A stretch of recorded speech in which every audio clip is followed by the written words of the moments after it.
CBS News has confirmed that White House Communications Director Hope Hicks is resigning. She's, of course, been one of the president's longest-serving advisors. Hicks released a statement saying, in part, "There are no words to adequately express my gratitude to President Trump. I wish the president and his administration the very best as he continues to lead our country." Michael Graham is a CBSN political contributor and columnist for the Boston Herald. He joins us now by phone. Michael, what do you make of the timing of this resignation? Well, when you have someone who sat for 8 hours with investigators and grillers, people in Congress, and then they suddenly decide it's time to, quote, pursue other options, that is not a good sign for the White House or for Hope Hicks. The fact that she testified, and we heard from sources inside that meeting saying that, in fact, she did dodge some of the questions and chose to use the shield of executive privilege. What do you make of that tactic and now the decision to leave the White House? Well, it's interesting when you have someone who admits that they lie in a hearing or under investigation, even though she said they were white lies. And I think one thing we need to keep in mind, and it's relevant to the legal jeopardy that Hope Hicks may or may not be in. When politicians lie to the public, it is very hard to make that a case of a legal matter. Because let's face it, politicians lie. That's kind of what their job is, essentially. And when you are the PR person, and I confess, I spent years running political campaigns, often as the media guy. My job was to craft statements carefully on behalf of the benefit of my candidate or office holders. Sometimes your version of events is not what others would agree with. So this is part of Hope Hicks' job. The question is, did she at some point, particularly related to that draft memo about the meeting with the Russian lawyer/lobbyist, did she somehow cross a line into legal jeopardy? And did her appearance before the committee, the committee investigating this, did she at some point raise issues or create conflicts that then put her or other people in legal jeopardy? I want to read you some of the statements coming out from the White House today. Chief of Staff John Kelly saying, "I quickly realized what so many have learned about Hope. She is strategic, poised, and wise beyond her years. She became a trusted advisor and counselor, did a tremendous job overseeing the communications for the president's agenda, including the passage of historic tax reform. She has served her country with great distinction. To say that she will be missed is an understatement." 3 years with this president, Michael, incredibly loyal, the way his family has been loyal to him. What do you make of the fact that she's leaving now, and what does this mean for this administration? Well, I mean, you think about the fact that she had essentially no experience. I run campaigns, like I said, and worked in campaigns in the past, and I was involved in some presidential campaigns. And normally, you're a little fish in this great big pond, and you're dealing with these big names out of Washington, and you're doing your state level work or whatever. And here's somebody who would have been surprising to have been a state-level worker in a presidential race, based on my experience, who became the communications director for a sitting president. And it really speaks to a couple of things. She's clearly good at what she does. She gets both President Trump and the media back and forth. You think about how many gaffes have we covered, you and I, just in a few months. The Trump White House is a gaffe machine. How many Hope Hicks gaffes are there? Very few. She's clearly has either innate ability or intelligence, et cetera. So this is a loss definitely for the White House. Also, keep in mind, she's involved in the Rob Porter story. That was a story of the person who couldn't get security clearance because of allegations of abuse to his people who've involved in relationships with before, and physical violence, and photos were released, and that was a problematic story. And that was, I think, the first big gaffe with involving Hope Hicks. And so you wonder is this that she finds herself in a minefield and doesn't know how to step? Is this her going, geez, I can't just stay at this level of stress and tension. It's a high pressure job.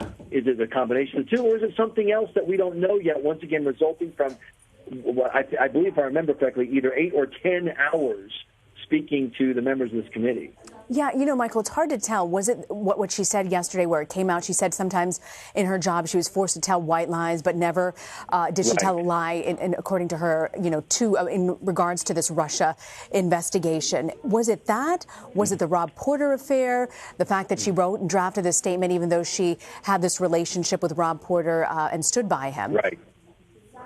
Yeah, that's a great question. They can all fit together. The reporting I've seen and the people I know who are friends of the White House, they say that President Trump was very grumpy about the Rob Porter mess. It was a truly unforced error. He didn't need it, and it raised difficult issues, obviously, for this White House. So that's one thing. Something that I would say, Andrew McCarthy, who writes for National Review, a conservative magazine, but is a longtime Justice Department. He helped prosecute the blind shakes in the First World Trade Center bombing. He's a guy who knows his law. We talked recently, and he went very in-depth into how difficult it is, once again, for a political statement, a press release or something like that, to be criminal. That the way that our system works, when you're talking to a DV camera or whatever, that is so different from if you're sitting with an FBI agent across the desk from you. Even if he's just investigating, there's this implication of if you say something that's untrue, there's jeopardy. Then, of course, if you're talking to a committee and you're under oath, or if you're talking to an investigator and you're under oath, that really kicks it up. So I would say the idea that the document, putting together a press release on that meeting with the lawyer, no matter how misleading it was, the idea that would create true legal jeopardy. I'm not saying it can't. I'm just saying the lawyers that I've talked to and the experts, they say that's a real high bar to get to. Michael Graham, I want to thank you very much, Michael, for joining us and for giving us your thoughts on this. Let's bring in CBS News contributor and Washington Post congressional reporter Ed O'Keefe, who joins us now. Ed, your thoughts on this resignation? Rena, the timing is obviously quite suspect or coincidental or, convenient that this is being announced to the day after she spent almost 9 hours or about 9 hours with the House Intelligence Committee, and among other things, we're told by members in the room, admitted that she had at times told white lies on behalf of the president. And I'm curious about that. Have you heard anything from folks either on Capitol Hill or sources in the White House about whether or not they were upset that she made that statement?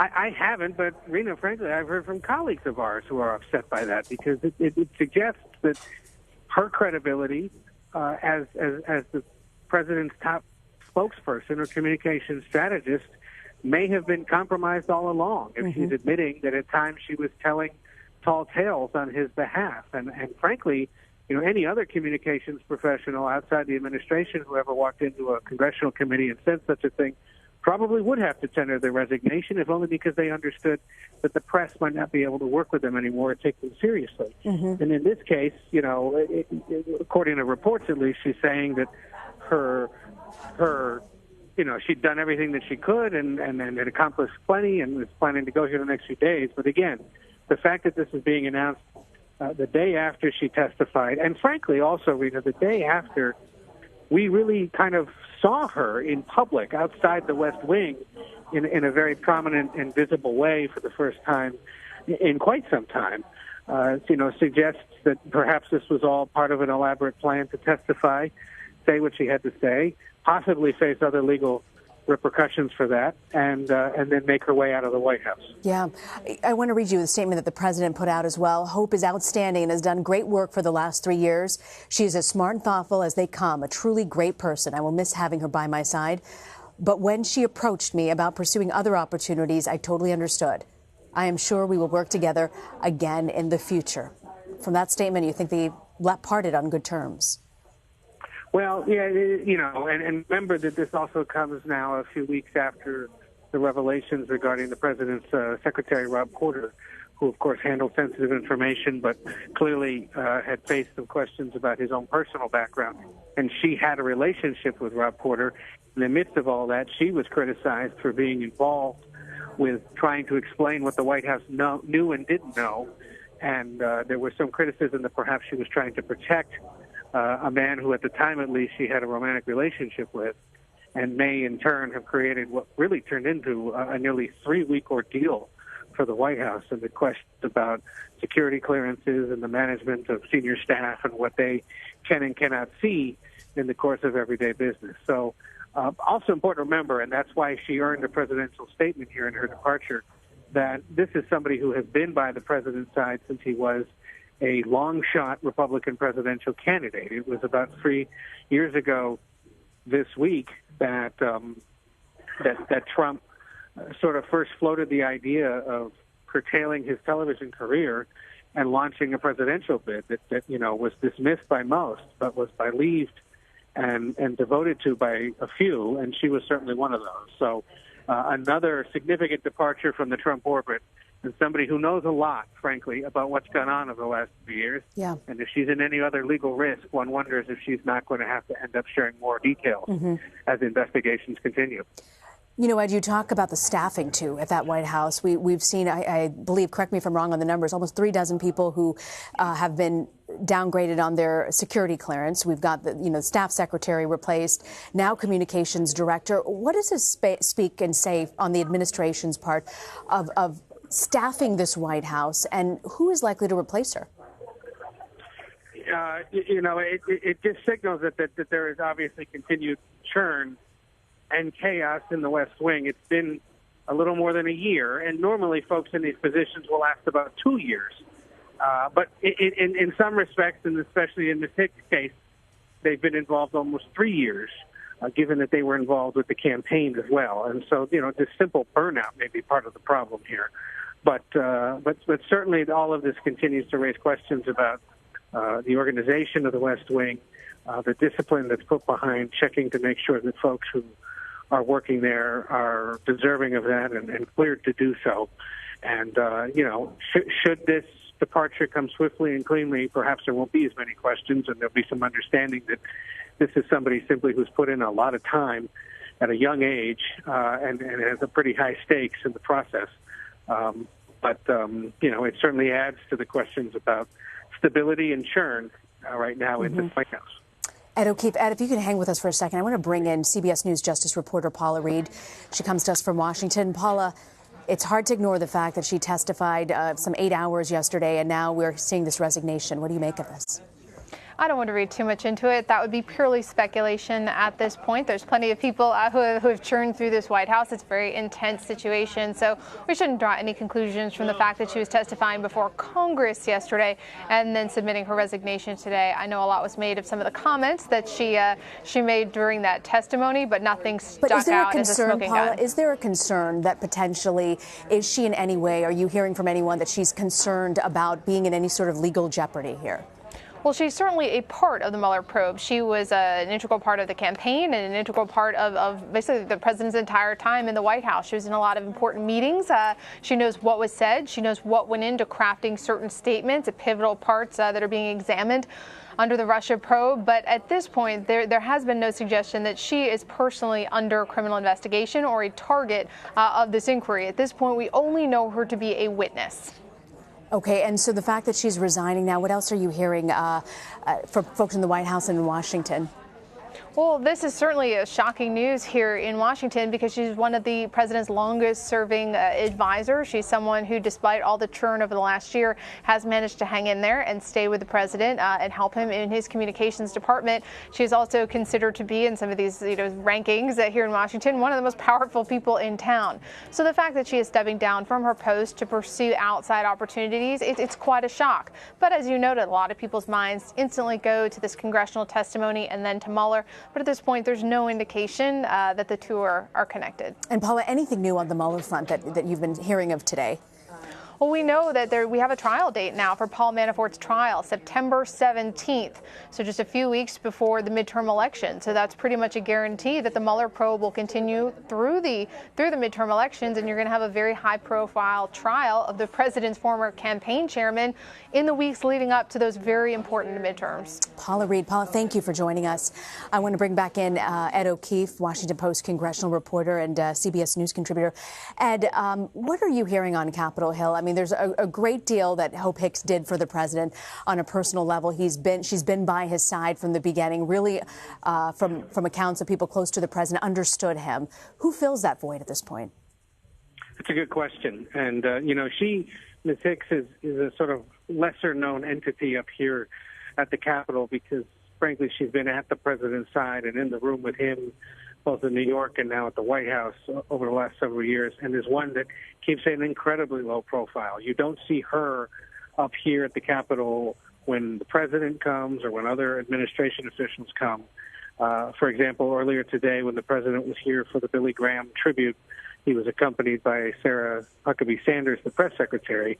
Hicks was not here, and she wouldn't normally be the one necessarily to travel with him to something like this. So people up here really don't know her, and other than what they read about in the papers or see on television, because she's somebody who's so closely associated and connected to him there at the White House. As to who would fill this kind of a position, look, part of the reason she got the job in the first place is because several seasoned Republican or other communications professionals here in Washington who were approached, or in other parts of the country who were approached, simply took a pass on this.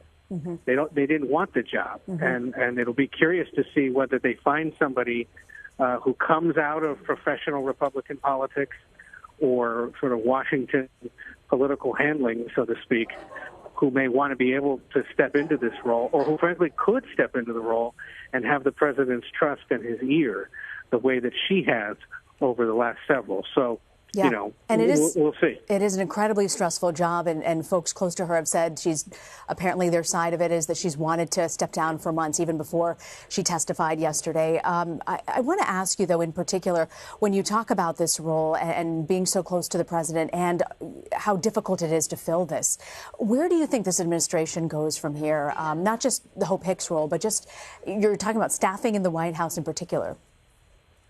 Well, I think the fact that we're seeing another associate of Jared Kushner go, that you've seen several folks across the administration dismissed or told that they won't get proper security clearances, so they may want to make arrangements to go.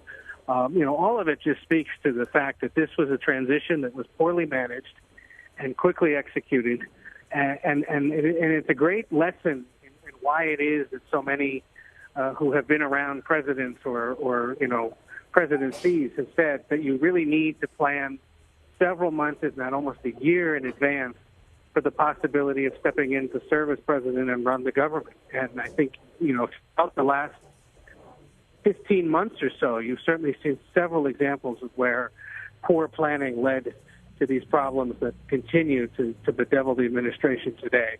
And I think that's been a top concern, certainly, of lawmakers in both parties, especially Republicans, who say, look, get away from the staffing distractions, get away from the drama that's been created by the various camps inside the West Wing, and focus on working with Congress to pass legislation and to address some of the serious issues that face the country. And, Hicks was not one that was creating a lot of those problems.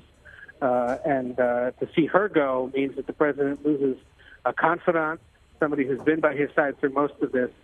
And, that could cause problems as well if he feels that there are people around him he can't trust. Yeah, and someone who really appears to have believed in Donald Trump and stood by him on several occasions. By our counts here at CBS News, starting with Sally Yates on January 30th, about 18 departures. Hope Hicks potentially the 18th departure, either folks who've either resigned or been fired or reassigned. Ed O'Keefe, I want to thank you for your time and for joining us. Take care, Rena. We're going to take a quick break. We'll have much more on Hope Hicks' resignation and the president's gun control meeting. Stick with us. You're streaming CBS.